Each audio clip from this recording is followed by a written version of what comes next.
the Fantasy Six-Pack Hour with your hosts, Joe Bob and AJ Applegarth.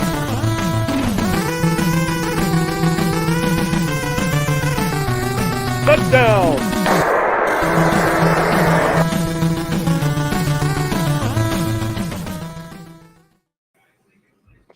All right, welcome to the Fantasy Six-Pack Hour. My name is Joe Bond, founder of FantasySixPack.net. With me, as usual, AJ Applegarth. What's up, man? What's happening? We are watching the Lions absolutely destroy the Packers. Yes, right now. amazing. It is pretty incredible. Excuse me. That being said, man, it is a Thursday night, and I'm looking forward to talk some football with you guys here. That's right. Before we jump into things here, though, let's get to business. Hit that subscribe button, hit those like buttons, leave those comments, leave those 5-star reviews wherever you're listening or watching. We appreciate it. Does a lot of help for us.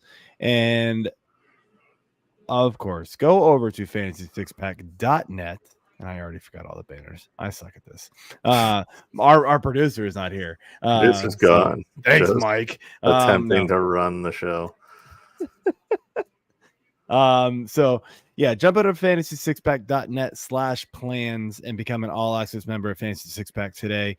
Well, you're going to get access to our award-winning rankings. You're going to get access to our Discord, our members-only Discord channels. We have a free Discord, but we also have our members-only Discord where you can ask us, your direct custom questions. We answer a lot of them. Everybody who's in there seems to be loving the advice. You're also going to get access to our DFS and betting projections, our other DFS and betting advice, and then some. Guys, it is an awesome deal. So jump over there today and become a member. And AJ, man, I think I want to say a little something, man. I want to congratulate you for being number 4 Raz Bowl right now. Number 4 in Raz Bowl. And you're number 84, I think, in Scottfish 13. Scottfish? Yeah, man. I'm not doing so hot in Scottfish, although to be fair, Josh Jacobs has completely shit the bed so far. I've not had Cooper Kupp. I've also not had Christian Watson, who returned today, but I did not start him, thankfully. I think that's going to be a wise decision. It's looking like. In one league, and we also have in Scottfish, I believe, Keith Lott, who runs our projections. Number 6 overall. We've got a couple other guys in the top 100 or at least top 150, I believe, which I know top 150 doesn't sound awesome, but for those of you who do not know, there are over 3,000 people in Scottfish, so top 150 is phenomenal. And being top 6 is incredible. So kudos to Keith on that. I'm 84. So yeah, and also I think Raz Bowl 75th out of 600 teams in Warrior Bowl. So nice, man. Yeah, I'm representing pretty well for the first few weeks here. Yeah, man. See if I can Raz keep it Bowl. up. You got you at 4. We've got Nick Spencer at 5, who does the rankings with me over Fantasy Six-Pack. Ryan Kirksey at 12, and I'm actually number 2. So it's been a hell of a run for Fantasy Six-Pack so far. In Raz Bowl. I thought you were at the top spot. In Raz Bowl? Yeah. No, I'm number 2. Oh.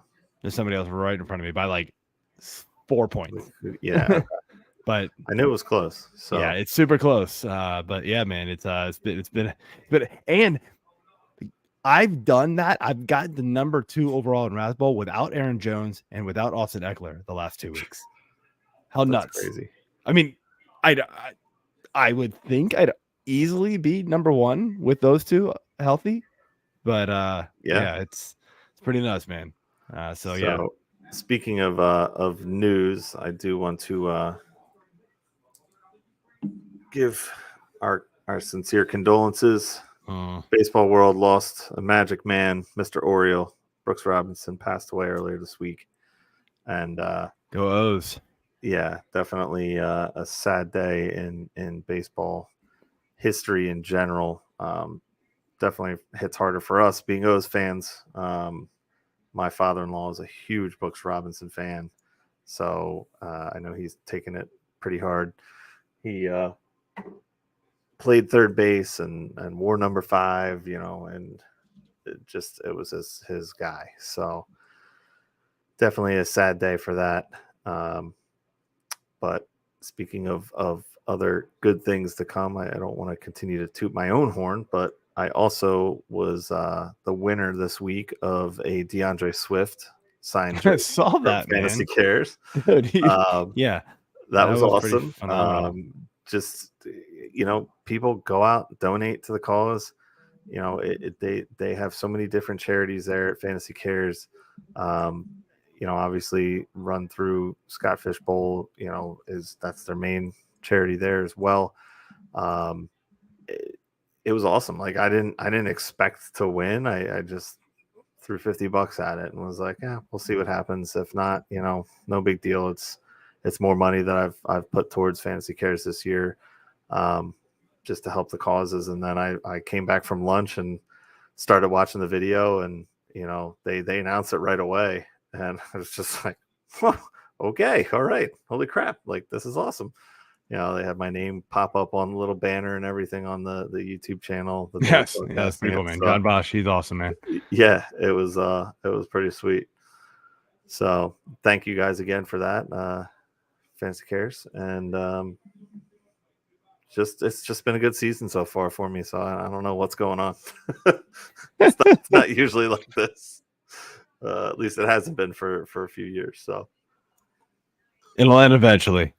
But yeah. All right. Well, let's get to our guests. Let's get to some football here, and let's get going. What do we got? Yeah, man. Yeah. So we're gonna be bringing in our guest and Mr. JJ Schultz. What's up? I didn't screw it up. You crushed it, bro. 1 for 1. Man. So our resident Dynasty podcaster and writer over at Fantasy Six Pack joins us tonight to talk about some of our Week 4 rankings and start sit decisions, and then a little bit of extra news. And by the way, we got a little bit of extra fun at the end that we're going to announce. So stay tuned for that. We're going to have a lot of fun on the show, hopefully, for the rest of the season. And you all are more than welcome to join. But what do you think of this game so far, man? Oh, man, I switched over to the Mariners game. Like, we're pretty much playoff game from here on out. Like, we got to win out, basically. True. So, like, I switched it over to the Mariners. I am pulling for the Mariners hard right now. That last night was a rough one. That was killer. I would love to have the Astros not make the playoffs and have the Phillies back in as the number 1 wild card. I already hated the Astros, and then I went to the Mariners playoff game last year that went 18 innings against the freaking Astros, and we lost on that late fucking homer. Brutal, so like I cannot stand them, man. Brutal. Yeah. All right, man. Well, let's before we jump into things here, do our beer of the week. Beer. All right, JJ. What you got for us? I'm a little boring today, but just a little bit of Michelob Ultra. Figure watch the figure a little bit, especially the winter months coming on. Fine. We good. Can't golf as much, so keeping it light. Good stuff, man. Good stuff. Yeah, AJ. I myself am drinking a Trogs Independent Brewing. I guess it's Hopora, Hopora. It's an IPA. Yeah, I can find it. It's lighter. Cool. My pronunciation of my beer won't be much better. Yeah, it's 6.2. Hop cycle is fall. Citra, Solero, and Chinook hops. Yeah, pretty good. I mean, it's light, easy drinking, and crushable. Cool. It's a good combination. So I'm drinking. It's the brewery name. And we talked about this before the show. So we all three had a different pronunciation. So I'm going with 10 Ike Brewing Company. It's EYCK. It's from Queenstown, Maryland. It is called Stand Up Triple. And I saw it, and even though I already had lunch, I got super hungry because that looks phenomenal. That's awesome. And I was like, well, that got my attention. It is that was not what came to my mind when I heard the cheeseburger title. on the front of the can, by the way. And it doesn't help that they had the Oriole bird on the back. So okay, that's I was like, I figured it was a baseball. Let's do it, that's baby. what I was thinking. Yeah. Okay. So yeah, it is obviously a triple IPA. Got Mosaic and Nelson Sauvin, whatever. Too many ops these days. I don't know. Nelson Sauvin. I know that's what I wanted to say, but I didn't. But no, it's good stuff. I actually gave it like a 3 3/4. It's like kind of in between. Like some sips I'm like, ugh, and then some sips I'm like, oh, it's all right. It's like kind of a weird in between 3 3/4 and 4. But all right, man. So we're gonna jump into our rankings review via some start sit scenarios. And you guys ready? I believe we are. I appreciate you dumping the praise on me. Now it's my turn. I would like to dump some praise back on you for hitting back-to-back weeks in the top 10 of the accuracy ranking so far. I mean, obviously we know from the banners and everything how you're pretty good at this ranking thing, you know, year in and year out, and you're back at it again. So I'm proud of you. Very much so. Keep up the good work. You.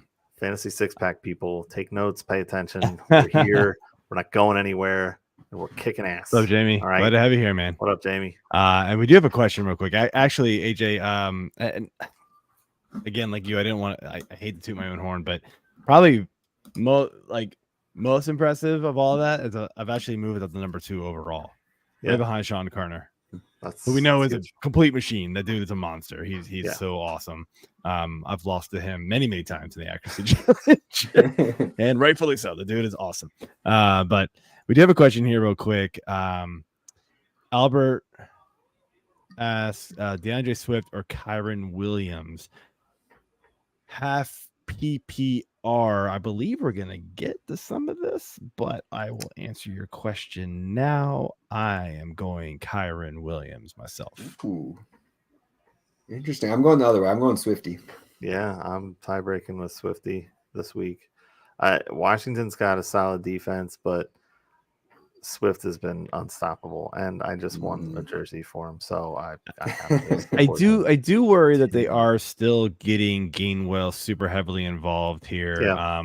Now I do realize, and I even said this in my usage article, that a lot of Gainwell's carries were, you know, in garbage time. They were running out the clock last drive type of thing, but they still won him. Like if you kind of followed the game, his snaps, he was on the field a lot. Like they kind of like flipped-flopped. So I do, like, again, I just don't fully trust the Eagles backfield, kind of like I said last year. So, you know, last week, I mean, so it is what it is, but, all right, well, let's get into this thing. AJ, are you gonna read it? Or are we gonna flip flop here without? Yeah, what we're gonna do. I'll start with quarterbacks, and then you can read running backs, and then I'll start receivers. We'll do it that way. Let's do it. All right. So the first quarterbacks that we have here are Justin Fields versus Denver, and CJ Stroud versus Pittsburgh. JJ, we'll start with you. What are you feeling here? Yeah, so I actually have this exact start sit decision in a league this week. So I actually went through and did my lineups last week, so I can mention this pretty easy. It's CJ Stroud for me. You know, I look at how many points Denver gave up last week, and if any defense is like a get right game for Fields, it would be this one. But man, like I've been big on Stroud since he came in, so like I can't really say I'm surprised that he's took off like he is so far. This is pretty much, I mean, he's my number 1 quarterback coming in for the rookie class. Like that's never wavered. So he's pretty much doing what I expected. So I'm going to keep rolling with that until he gives me a reason not to.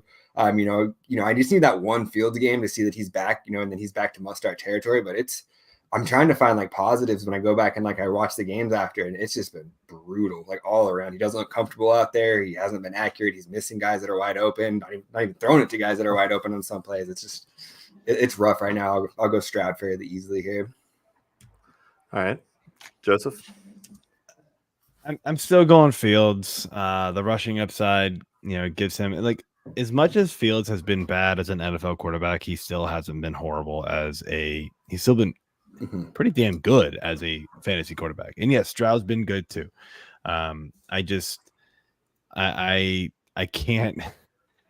cannot sit there in good conscience start a rookie quarterback against a Steelers defense that, yes, hasn't been great so far this year, over Fields, who has, he's still running quite a bit. So I will stick with Fields reluctantly. I don't like it. Yeah. I had to go back and forth on this one a little bit, but initially I liked Stroud, coming off a big win, and Houston's been playing not terribly bad football. I mean, they've been in the games, I feel like, and he's been a big part of that. But overall, I feel like the rushing upside with Fields is gonna take it for me. It's close for me, but I think I'm gonna lean Fields on this one. This is hilarious. I know. Jamie's actually saying somebody offered him Fields straight up for Stroud in a dynasty today, and he instantly declined. I would too. So little funny side story here. I've actually got Trevor Lawrence and Fields in a single QB league. I put both of them up for trade this offseason. Everybody went after Lawrence, and I was like, nah, I kind of want to trade Fields more. Nobody wanted Fields. Like, okay. I mean, that was everybody sort of thought the same thing, I feel like. And so I get it. Another for what it's worth, I have Stroud, I think 4 spots ahead of Fields in my dynasty rankings. Yeah, I mean, like 2 weeks ago. So I mean, at this point, it's you're seeing it. You're seeing what I was kind of yelling from the mountaintops that nobody wanted to listen to me all off season. And our producer was one of those like, oh, you don't believe. Well, yeah, I mean, okay. But sober money here. Question. What's up, man? In Dynasty, what would you add to Kyler to get Anthony Richardson? I mean,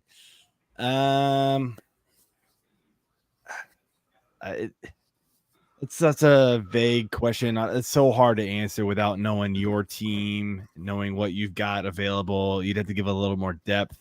This feels like a question where you gotta run over to our Discord and kind of talk in a little more detail with us over there, and we can give you a much better answer than we could on air here. So fantasy6pack.net/Discord, jump in there, man, and we can give you a much better answer to that question. That's a much more involved question. Do we want to answer it like in a vacuum though? Like just assuming regular. I mean, like you're gonna have to probably give like you're gonna have to give probably a fairly solid RB, a running back or receiver, I would say. Yeah.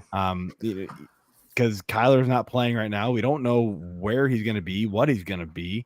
Anthony Richardson is looking good, at least for fantasy. I don't really like him as an NFL quarterback. He's kind of like a Fields to me. Like, he's gonna be okay.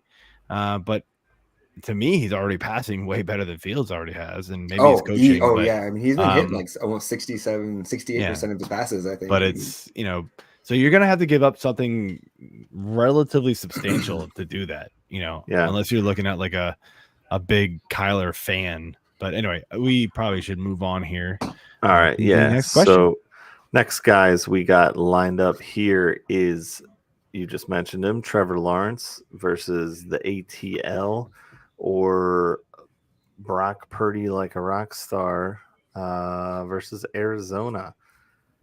So Joe, you can go first on this one. Which of these two do you like better? I'm still sticking with Trevor Lawrence. I know he hasn't looked great the last couple of weeks. but he is getting that Atlanta defense. And I know, they've actually looked better than I thought they would be. Yeah. But this game's in London. A lot of weird things happen in London. Oh, that is right. And by the way, we're going to get our random Always cow forget pits about that. day. I hope that's so, what man. happens in I hope London. so. Then everybody's going to go trade him as soon as that happens, by the way. But yeah, I mean, look, Atlanta's still not that good. I still believe in Lawrence, and I think this offense is going to get right very, very quickly. They're just too talented to be looking this bad. They got kind of embarrassed last week, and I think they're going to get right, and this will be the start of it. All right, JJ. Yeah, I'll go Lawrence too, but it's close. I mean, the Arizona defense. I mean, they played my Cowboys tough last week. I mean, they made it tough to move the ball on them. They didn't give a lot once we got in the red zone. But I do feel like this is a game where CMC is going to kind of go off. So I think it's going to run more through him. So I don't know if there will be as much fantasy production for Purdy. So I'll go Lawrence, but I think kind of similar to how you felt on the last one. Like I don't feel super great about it. Like it's close, but Lawrence by a hair. I'm going to buck the trend here. I'm going with Brock, actually. I think I agree with you. This could be a pretty heavy CMC game, but Purdy's been really good and better than I've really given him credit for. I thought he was just kind of a flash in the pan. The end of their schedule last year was kind of weak teams and whatever. And then, the Eagles toasted him in the NFC Championship game. So, he wasn't much to me, but he's opened my eyes a little bit more. And, I've turned the corner on him. So I think it's the big thing with him, though, this week is whether or not Ayuk's going to play. Samuel is questionable. They've just got a slew of injury issues to deal with right now. But Juwan Jennings is also questionable. All this courtesy of my update from earlier today of the Fantasy Six-Pack wide receiver depth chart. Go check it out on the site. And the running back depth chart as well. Injuries updated. Some of them have already changed, so I got to keep up with that. But I like Purdy personally, so I can't blame you. I mean, yeah, I think it's kind of splitting hairs for me. Lawrence, it's tough. It's funny.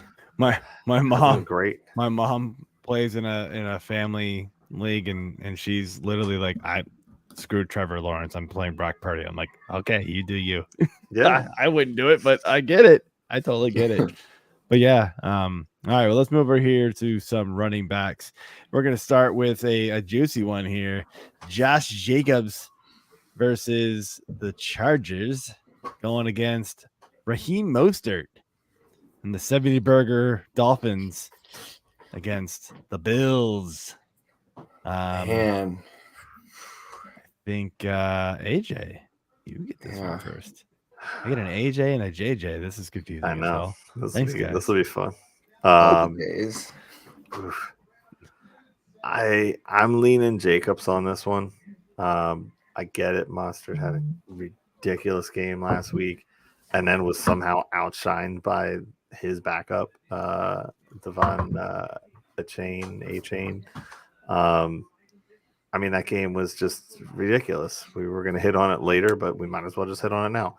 70 points, people. 70 points. I mean, that's unheard of for the most part. I mean, it has happened a few times in the past here. It kind of reminded me of... It's like 1960, yeah, by the way. And then 1940 before that.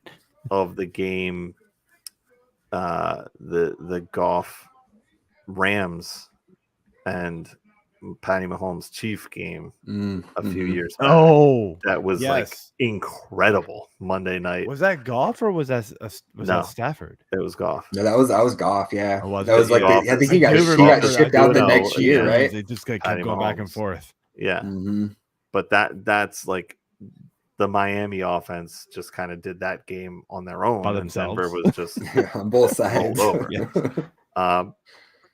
Buffalo's defense has been very strong though. Mm-hmm. The past couple of weeks. Week 1 was not as great, but you know they're coming into form. This game's in Buffalo, division game. I do not see Miami putting up another 70 spot. I don't think they're going to put up a 40 spot. I think this is going to be, you know, a tougher sled for them. So I'm leaning with Jacobs. JJ. Yeah, I'm going to go Jacobs as well. I think this is going to be kind of his get right breakout game. I wish I could remember what it was. I was listening to a podcast a couple weeks ago, and they had Robert Turbin on, and he was talking about Josh Jacobs, and he pretty much predicted that he was going to need 3 to 4 weeks to kind of get his legs back under and really get going. And we've kind of seen that slow start. So I'm like, well, maybe the running back knows what he's talking about. So I'll go Jacobs here, but I am going to add this. There is no way I'm putting Mostert on my bench. Like, I'm finding him in a flex spot or finding a way to get him in my lineup. Yeah. Like, absolutely. Yeah, definitely. No chance. No chance. Clearly Mostert is in the lineup. And the reason why this is a question is because Mostert was drafted as like an RB6 in a lot of leagues. Like, how crazy is that? And I drafted him almost everywhere because I was like, if I can get a piece of this running back room for the Dolphins, which I thought this offense was going to be awesome, not 70 points awesome, right? Whatever. Then I'm going to do it. And Mostert, when he's healthy, is phenomenal. He always has been. So you just had to hope, and you know, at that price point, it was an easy pick. I'm on Jacobs though. The matchup is sweet, and I get it. You know, he's had a slow start. Look, he had a slow start last year, and then all of a sudden was like, you know, lit a fire up under his ass, and he led the league in rushing and touchdowns, and you know, fantasy points. And I'm not gonna say he's gonna do that again, but he's gonna get going. You know, you had to expect a slow start from him after he held out, like JJ, you were saying. I just don't see there being any way that he is this bad the rest of the year. He's been pretty awful. So and my fantasy teams are, especially Scott Fish, really hoping he turns it around. So that being said, let's move on here to our next one, and it is returning off of suspension, Alvin Kamara going against the Bucks, and AJ's hometown boy DeAndre Swift going against the Commanders. JJ, what you got, man? I'm going to keep rolling with Swift here. I think Kamara is going to have a decent game, but I mean, even thinking back to last year, like he had slowed down. I think it's been like 2 years since he's had a 30-yard or longer run. So I do think he's going to be involved, but I do think it's going to be kind of easing him back. You know, they have Kendra Miller still there. Tony Jones got some work last week as well. And Swift, man, he's just been on a tear, man. I don't see any way that you could put Swift on your bench right now. Like, I can understand not trusting it, but it's kind of one of those, like, I just feel like I gotta take that lottery ticket every single week until it blows up in my face again, just the way he's been playing. Yeah, I'm with you. I'm on Swift here. You know, they do seem to be relying on him in the more important running downs. And I mean, the Commanders, believe it or not, like, as much as we want to, you know, tout their run defense, they're kind of middle of the road. Same with Tampa. So they're kind of right there. And give me the guy who's been sort of grinding already and already in the flow of things over the guy coming off suspension that hasn't had game speed yet. Yeah, I know Kamara has been a fantasy stud in the past, but if you really go back and look at Kamara for the last couple of seasons, he's not been that great. He's had like 1 or 2 blow up games that has really propelled his like fantasy overall points. You know, I think, what was it, in 2 years ago, it was in the championship game. Scored like 50 points or whatever it was. And it was like, okay, you know, and he did something similar last year, I feel like, you know, and he's got that potential. I'm just not sure that's going to happen. I really doubt that's going to happen this week. So I'm in on Swift. AJ? Yeah, I'm leaning Swift as well. I mean, you guys pretty much hit everything. So cool. All right. Let's move over here to I guess that's the last one. Yep. We'll move right into the wide receiver position here. And we are looking at JJ. This is a start 2, sit 1. Okay. So We've got Garrett Wilson versus the Chiefs. We've got Sausage Egg McLaurin at Philly. And we've got Mike Evans at New Orleans. So who's the one you're sitting, I guess? Man, it's tough. I think the one that I'm sitting is the one is the most talented, the one in Dynasty. I'd want, no problem. That's Garrett Wilson. I don't know how you can roll him out here right now. The Chiefs defense has been playing really well. Zach Wilson has not. I know there's the chance that he could catch one and take it to the house like he did against Dallas, but if you're picking me, who's going to have 5 catches in this game, I'm putting money on the other 2 over Garrett Wilson this week. All right, Joe, what you got? I'm actually sitting McLaurin. I don't like what I've seen so far from Sam Howell and the McLaurin connection yet. I was hoping for more. It just hasn't happened. The the Eagles secondary isn't great, but they're not bad. And yeah, they might be trailing from behind, but come on, they were trailing last week almost the entire game, by multiple scores, and he still couldn't really get it going. Yeah. So this game's in Philly. I know we don't like Zach Wilson. Garrett Wilson's still, at least semi getting it done. When he gets the ball, he's at least making things happen, right? I mean, he's got more points than Terry McLaurin on the season. So I'm gonna sit F1 McLaurin. I'm actually gonna agree with you, and not because of me being a Phillies fan or Philly fan and you being Commanders. I agree with your points though. The other thing that worries me with this game is Washington was the first team to beat Philly last year in Philly. And, I think that's going to be they do play kind tough. of a sticking point. I mean, it's not necessarily, bulletin board material that's going to be, there for Philly, while they're practicing. We don't have lightning rod Heineke, though. That's true. That dude brought some life to that team. I'm not going to lie. He did. Really did.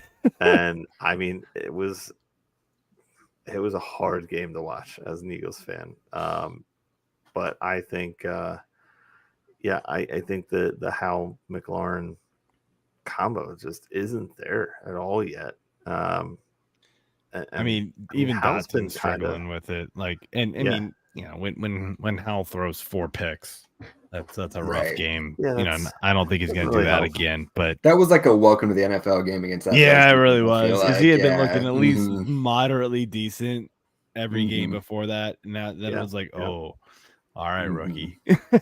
Yeah, welcome. All right, let's do the next one here. All right, so the next set we got here is Tank Dell versus Pittsburgh, Tutu Atwell at Indy, or Jordan Addison at Carolina. Joe, we'll start with you. Which one are you sitting? Those 3. All right, so we got Tank Dell, we got Jordan Addison, and we got Tutu Atwell. And I find Atwell in my rankings. Here we go. Man, as much as I like the guy, I'm sitting Addison. And I know, the matchup is looking on paper. When you see the Carolina Panthers name on paper, you're going, ooh, easily. This is an Addison day, right? Hang on. The Panthers have the 4th best defense against opposing receivers for half PPR. That's without JC Horn too, right? Fantasy points allowed this season. The Steelers, by the way, are 5th worst, and Indy is 7th worst. So Tank Dell, we know, is on fire right now. Tutu is still gonna get his, right. We know that offense is clicking right now with him and Puka. So I want in on those 2 still. Addison is a kind of a boom bust guy right now. It seems like, he either takes one to the house like super deep, or he kind of just really isn't involved, which is exactly what we saw last week. So I'm sitting Addison out of those two as much as I do like Addison. Man, it's crazy. Like, I didn't get a chance to look at these ahead of time, but it's seriously like you pulled some of these like straight off my fantasy teams. Like, I have these 3 receivers that I had to pick 2 flex spots on. Like, it's crazy. Like, I was like, wow, that's wild. Pick like, hey, here's the 20th, 21st, and 22nd ranked player. Yeah, so you're probably gonna have all 3 of those. You can't have all 3 of those. So we pick scenarios where like legit people have all 3 of these players. I know they do. Yeah, so I agree with you. And obviously, my feelings for Stroud probably play into this, but Tank Dell's the easy one. He's definitely starting right now. Yep. And the way I have it right now, I actually agree with you. I have Tutu in over Addison. I think Atwell's the easiest one for me. But really, okay, yes, that's where I'm kind of. I think Atwell's the easiest one. Tank Dell is sort of because there's a lot of mouths to feed still there for Houston, right? You still got Nico. Still got Robert Woods, right? Addison, you at least know for the most part it's him and Jefferson and Hawk, right? So at least it's a little less competition, and you at least know the Minnesota Vikings are going to be allowing a lot of points because they can't run the ball right now, even though they got Cam Akers. I don't believe in anything Cam Akers can do right now. So so that though I think it's Dell and Addison that are closer to me than Atwell. I think Atwell's a lot higher up for me. I would agree. I mean, I think this is a tough one because I have some shares of Addison. I've got a couple of Dell. I don't have any of Atwell, so he was going to be my like, well, I don't own the guy, so screw it. But I think Carolina, Minnesota is actually going to try to run the ball a little bit more in this game because of how good Carolina's been against the pass. Now that said, Kirk Cousins and this whole passing game has been awesome all year. Number 1 fantasy quarterback, Kirk Cousins. You saw that coming. Exactly. So I think Addison takes a back seat this week, and I think Madison kind of hits the ground running again. Pun intended. They said they're going to try to play Akers, get him some playing time this week, so that'll be interesting. Play. To see like his share. I don't think he's very good, so I don't think. I'm not scared as a Madison owner. But we'll see. So glad I traded him in Dynasty this offseason. Somebody wanted him, and I was like, bye, because he finished very well last year. So I was like, you can have it. You can have it. Bye. My team's rebuilding, so I was like, out. I know he's a young running back, but I was like, goodbye. Like, no. This guy was like hoping to win this year, hoping like Akers could put him a little bit over the top. Nah. Yeah. All right. Third receiver question next here. Set we got here is Courtland Sutton at Chicago. We've got D-Hop at versus Cincinnati, or DJ Moore versus Denver. Gosh. I think this is you, AJ. I think it is as well. I think of these 3. Somehow not start any of them. I'm gonna keep it with the initials here and go DJ. I think I'm sitting DJ. Cincy finally got their first win last week. Their defense has been okay, but D-Hop's still a monster. I know he's still only got Tannehill throwing to him. And we talked about Fields earlier, but we talked about Fields running the ball. So just the whole Chicago receiving core right now is kind of weak. DJ Moore is the standout there. I mean, hell, Cole Kmet's not even really doing anything. That's droppable easily. And I mean, Sutton's been great so far. I mean, he's been more of the highlight because Judy's been injured. Finally got back last week. Was questionable again today when I was doing my update. So I'm sure he'll play, but I'd like Sutton better. So I'm sitting DJ. JJ, what you got? I'm gonna sit Hopkins on this one. Coming into the year, man, I was already fading this Tennessee offense, man. I feel like Cincinnati, they're gonna start getting it right here pretty quick. Like I feel like they're gonna start looking more like the team we expected them to be here. Is he even back at practice yet? I know he missed Wednesday. I didn't see if he was back to practice today. Hopkins. Hopkins? Yeah, he wasn't on injury report today. Okay, so he's back then. Must have been like a veteran rest day then. Yeah. It's close between Hopkins and Sutton, or excuse me, Hopkins and Moore. But I'm gonna go DJ Moore. I feel like he gets in the end zone again this week. That Denver defense. I mean, we just saw what happened. I don't think Fields has an overly great game, but I do think that he gets enough targets where he can be productive here. So I'll go Hopkins sitting, but it's close. Okay. Joe? Yeah. I agree. It's close between him and Moore, but I'll lean Hopkins only because he's still seeing more targets. And I don't like any of it. It's pretty ugly. Believe me, I bought far too many shares of DeAndre Hopkins thinking, oh, I can get him at a wide receiver 3 price. Sure. This guy isn't washed yet. Well, I don't think he's washed, but I clearly think Tannehill is washed at this point. And that offensive line is atrocious. Maybe it's not Tannehill's fault, but when he does step up and throw, it's like, dude, that was nowhere near anybody. What are you doing? It's not good. So, but DJ Moore, I mean, like, he's kind of dealing with the same thing. It's just Justin Fields. I mean, now granted, last week he probably should have caught one over to the sideline that just fell right into his lap and he just dropped it. But even with that, you're talking 4 catches for like 67 yards instead of 3 for 48 or whatever it was. Like, it's not been good for Moore either. So, and those two are pretty ugly. Sutton's just sort of like, he's seeing a lot more targets. Yeah, I think Judy's going to get a little bit more involved here too. And we saw it last week. So I still like Judy probably more long term over Sutton.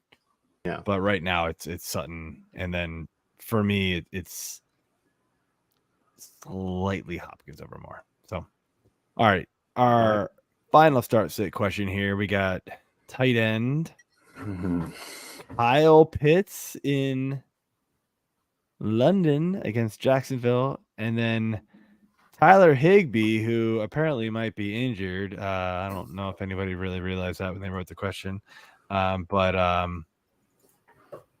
let's just say that he's healthy against Indy.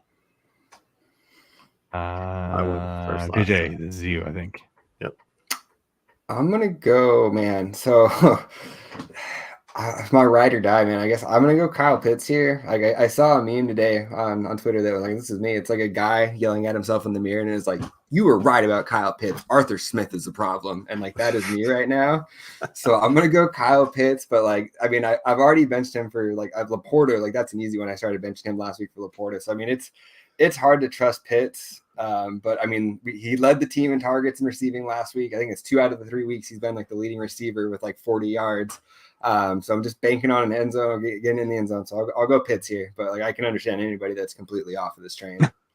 Yeah, I'm going Pitts only because I mean Higbee's done nothing either. So this has been the this has been the Puka and Atwell and Kyron Williams show right now. I mean, it's been okay. Last week he went 5 for 71, so I guess give him that. But since he sort of took away Puka and even Atwell for a little bit, so like I don't know if I believe that's going to happen again. But I was trying to look up the stats real quick, and I meant to do it ahead of time, but I feel like Kyle Pitts has played well in London a couple of times. Like he scored touchdowns there. And if I'm not wrong here, but yeah, let's just go with Kyle Pitts. And man, tight end's pretty brutal this year. Of course, again. Yeah. So would you start Komet? Would you start TJ Komet over these Hockenson, guys? Mark, if you're listening, I was right.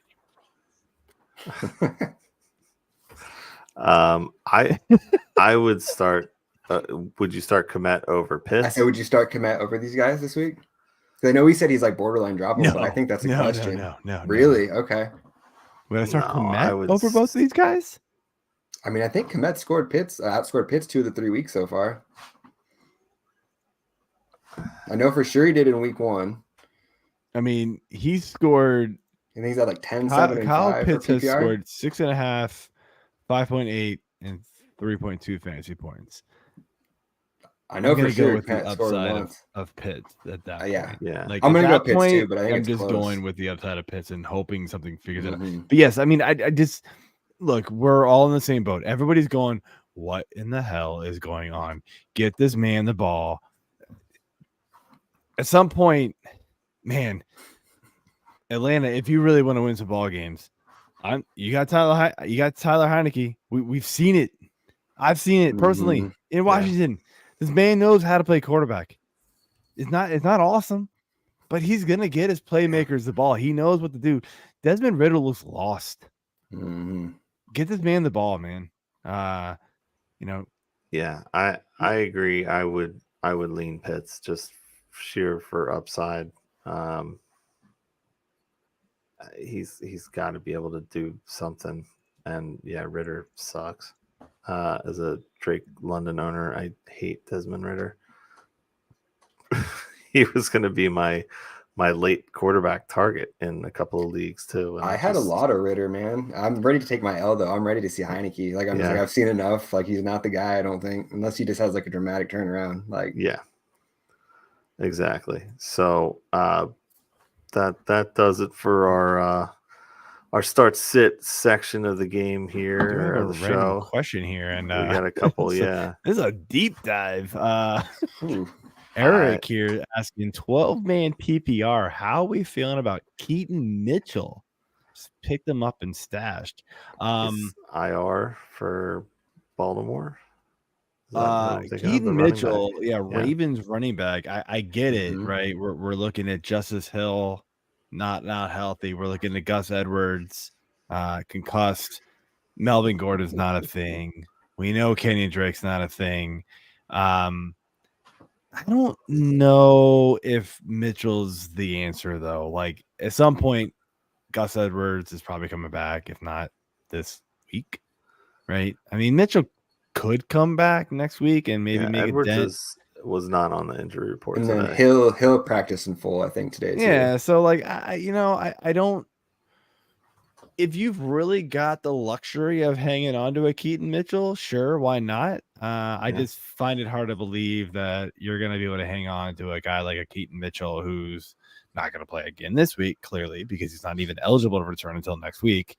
Over some of these like free agent waiver wire guys that are going to pop up after this week, because there is the inevitable injury that will happen, and there will be the player that you are going to want. So I have no issues with it for now. If you want to stash him, and especially if you have an IR spot, but I don't know. You guys, I like maybe him. think differently. I'm sort of meh about it. I took a shot in the dark on him as my last pick in the draft in the Dynasty 6-pack league. I mean that's a different. Those are deeper leagues. This is a 12 man. Exactly. I mean, that's what's tough about it. Like the depth of the league maybe says not yet. I'm going to assume probably pretty deep benches if we're getting the Keaton Mitchells for a 12 team, right? Or like, he can just pick them up and throw them on the IR right away, which I have no issue right. With. That's one thing I don't have an issue with. So anyway, guys, just keep them stashed for now. Let's jump over here to some news to finish out the show. Maybe Yeah. So top news and reactions. We're gonna start off here with the and I think I threw it out of order here, unfortunately, but I actually want to start with that Miami Dolphins dropping a 70 burger. Sorry, AJ, I swapped it on you. But I know we mentioned it earlier, but man, just how incredible was this performance? I mentioned the stats before, but NFL 70-point games, right? Funny enough, Washington has been involved in the other two games. Wow. One was them being scored against by the Chicago, I'm guessing at that point, Bears. I don't even know. At this point, it was like 1940. I get, and it was, yeah. So, man, now I can't find the stupid stat. I had it, but anyway, it was Chicago against Washington back in like 1940, and then I believe it was 1966. Washington scored like 72 against somebody. I forget. It wasn't the Bears, but so the fact that it hasn't happened in this amount of time just tells you how hard it really is, and just how different, just how much the game has changed, right? It's gotten more competitive, things like that. Like, we just don't see this type of thing happen. And you know, there were like reports on Twitter that, you know, oh, some of the owners were mad because blah blah blah, like they thought they ran up the score. They freaking put in their backups at the very end of the third quarter. They were, I mean, yeah, they were throwing bombs. Stop them. They're throwing backups in. Like, are you kidding me? They threw a bomb to Chosen Anderson Robbie. Chosen Anderson, maybe. Is like, geez, Robbie nonsense. Chosen. So it's kind of like, guys, and like, they would hand the ball off to Achan or whatever it wants to be called now. Not Achan, I know that. It's Achan. Achan.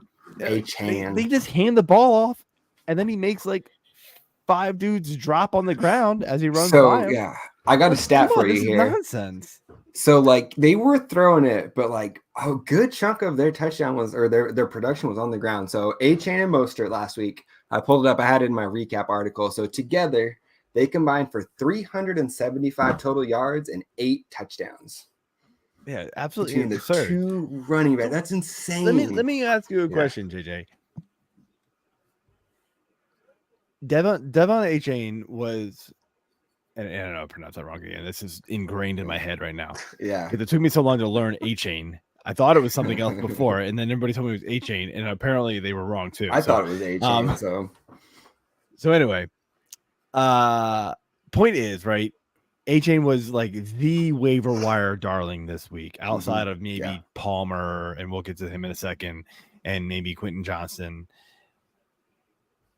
Do you think he actually is worth the amount of money people were paying for him, especially in like fab leagues or like your number one waiver wire? Like, do you think he has a legitimate role going forward, or was this just kind of the game giving him? So I think this was his ceiling, like for sure. This is, it's not going to get better than this. It's the entire Dolphins ceiling. No, I mean, I really like. So he was my RB4 in this class coming into the draft.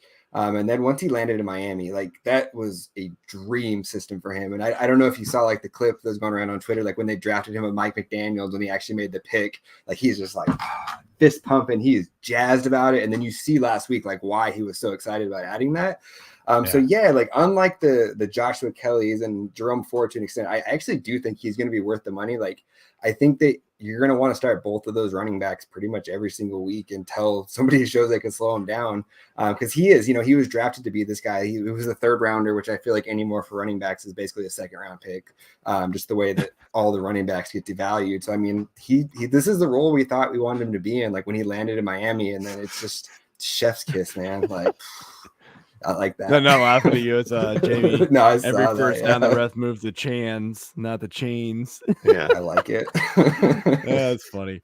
Yeah, I don't know. Like I have a hard time believing that Devon's gonna like carve out this massive role. Like at some point, Jeff Wilson's coming back too, right? And so we can't forget about him. Like he is the real deal. Like Jeff Wilson is good.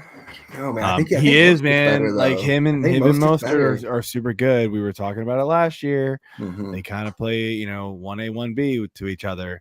And so yeah, this game I think gives HN a much more established and much more of a, for the coaching staff reasons, right? Like, hey, I'm a dude. Give me the ball. I can make things happen. We'll see. We've seen monster games like this before, and then like nothing ever comes of it. So I don't know. I wasn't willing to spend, the 70% fab that I've actually seen spent on this guy in 1 week. But anyway, right. Next topic here, we got the Big Mike injury. This is kind of what happens. We're used to this now. We're trained to knowing that Mike Williams is going to be injured at some point during the fantasy season. This one's tough though, because he is, on the older side. This is a fairly major injury, and I just don't know if he's going to be able to recover from this to get back to the form we're used to seeing in those, boom or bust Mike Williams seasons, when he's been healthy. But of these, guys that we're looking at here, you got Palmer and you got Johnston. JJ, who do you think is going to step up more between these two? In the short term, I think it's going to be Palmer. I was a little bit down on QJ compared to like the consensus. Like I think I had him down at number 4 for the pre-draft when he was coming in. So I don't know. He's raw, so I'm not surprised he hasn't really taken off yet. So I think in the immediate short term, I think it's going to be Palmer. But if you tell me at the end of the season that Johnson's taking over, I mean, I wouldn't be surprised. I mean, they basically drafted him to be the Mike Williams replacement. That the guy that can go up when it's the catch point, get down the field. So yeah, like if you need to pick up somebody to start him this week, I'd say Palmer. But if you're playing the long game, I'd go Johnston. Yeah, I completely agree with you. Almost like I actually think to some degree it's still Palmer long term this season. I mean, we've seen him do it. That's the difference, right? And he's been a reliable guy for them last year when both of these guys were out. He had games of 12, 10, 8, 10, 7, 11 targets, like and produced. Yeah. Not like a true wide receiver 1, but he produced. And now he doesn't have to be the wide receiver 1 because Keenan Allen's still there. Hopefully Eckler will be back soon. Johnston will still be there. The one thing working in Johnston's favor is that right now, so far this season, the Chargers have liked to run 3 wide receiver sets a lot. And so Johnston's going to be on the field. In fact, I mean, proof, right? Palmer has been on the field a lot. He's run, he's run, almost as many routes as Mike Williams. So in fact, in game 1, they ran the exact same amount of number of routes. So it's there for Johnson to make a difference. He's got to perform to pass Palmer in the depth chart, in my opinion. Yeah. I think for me, it's definitely Palmer first. And I think long-term QJ would be the better play, but you need something to plug in now if you lost Williams.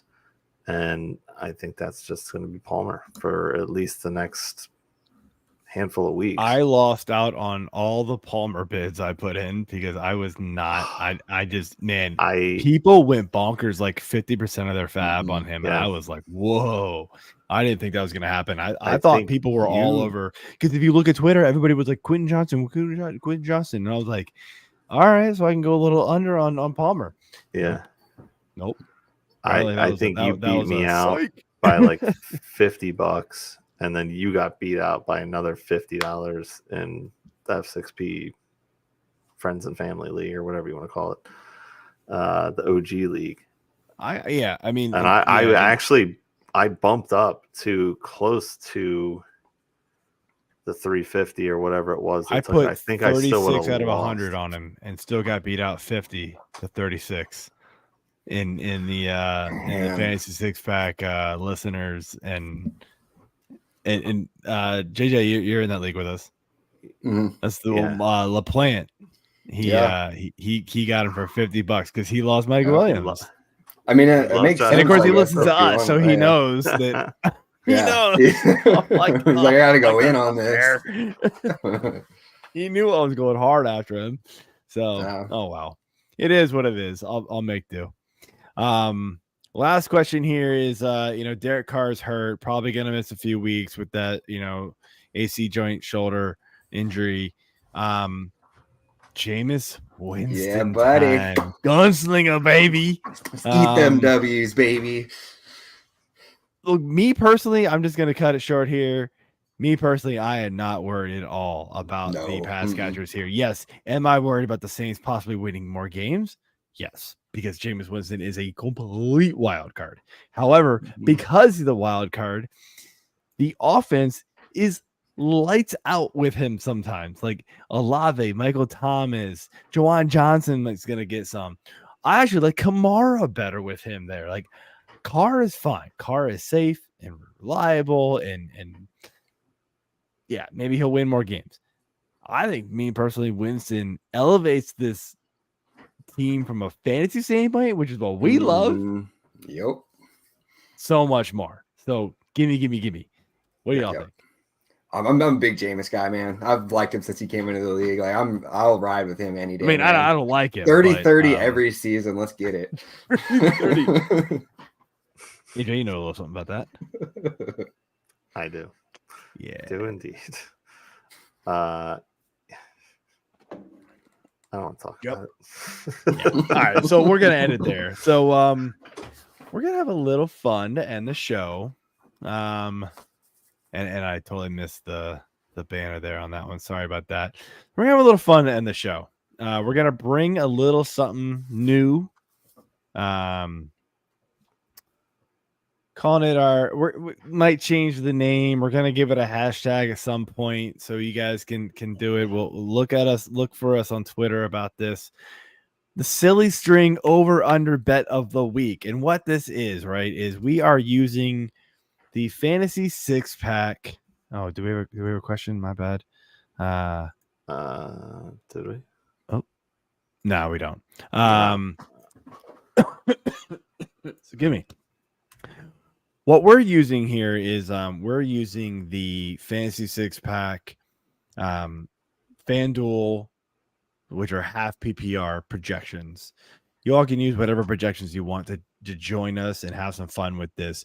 But we each are going to pick one player and say if they are going to beat, go over, or under their projected points that is on our site. You can use whatever projections you want. Just post it on Twitter. Hashtag us. Again, I will post it eventually. We got to pick it. I didn't plan that out as well as I should have. But if you lose, you need to get silly stringed and videotape it, right? Video it with your phone. Videotape it. I'm old. Sorry about that. Bring out the old camcorder. Record it on your phone. Post it on social media. Hashtag us. But you also need to post your. Yes, you also. Please be kind and rewind, right? That's right. That is correct. Yeah. If you're gonna join us, post it on Twitter.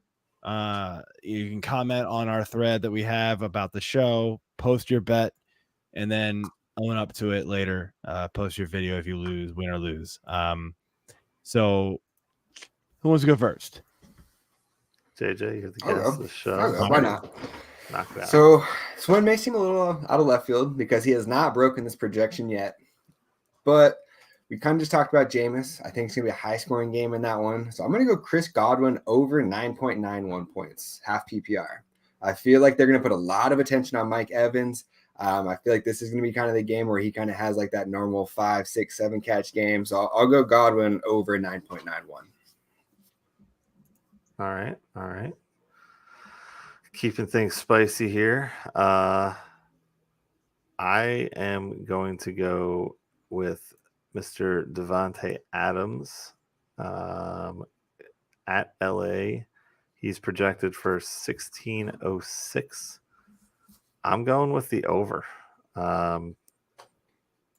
We just saw what Minnesota did to this Chargers defense. And Jefferson specifically had 7 for 149 and a tutty, so 13 targets.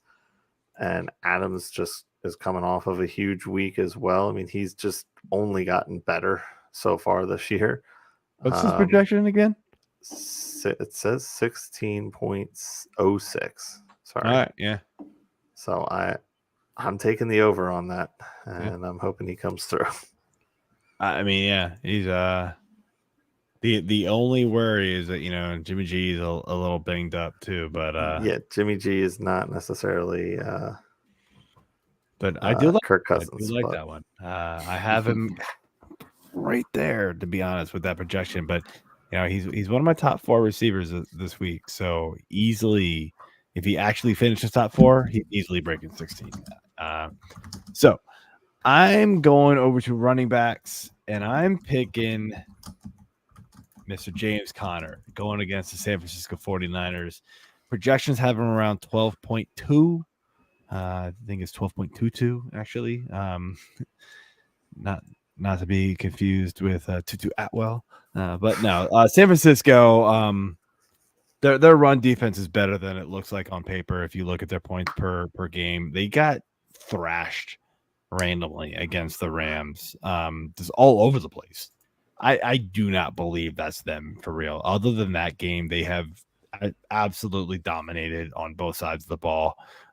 So I know the Cardinals, as we've mentioned a couple of times, have been, surprisingly competitive. I just don't believe it's happening here. And Connor's going to get pretty shut out here. So he would have to fall into the end zone, I think, to beat this 12-point projection total.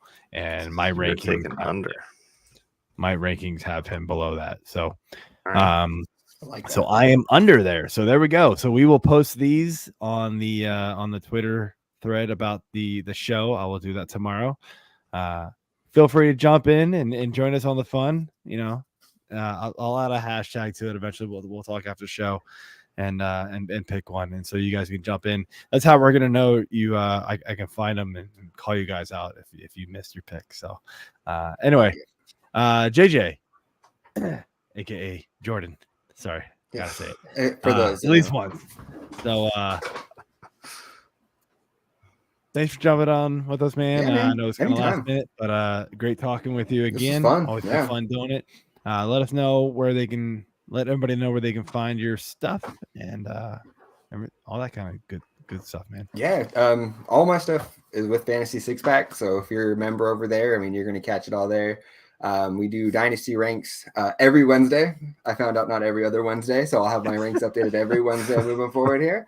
And then every Sunday or Monday morning, I have like a written recap of all the games from Sunday and Thursday. It's kind of like my main fantasy takeaways from each game. I believe that's actually free content right now. That's not. It is. Yes. There's a lot of free content still, but the juicy, the good stuff, man, is behind the paywall. But no, that is a fantastic recap article. They're fun to write, man. I do them like just throughout the day on Sunday. So I have that every Monday morning, and then usually Monday afternoon to Monday nights, my Dino Six Pack Dynasty podcast comes out every Monday, and then I guess Sunday mornings too. I guess I'm on like our Start Sit show Sunday mornings too. So Sunday, Mondays. Love to have you, man.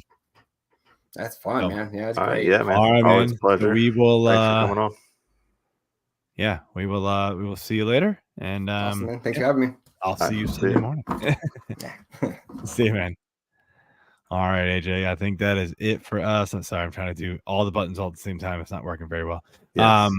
That is it for me, man. So this game right now is 30.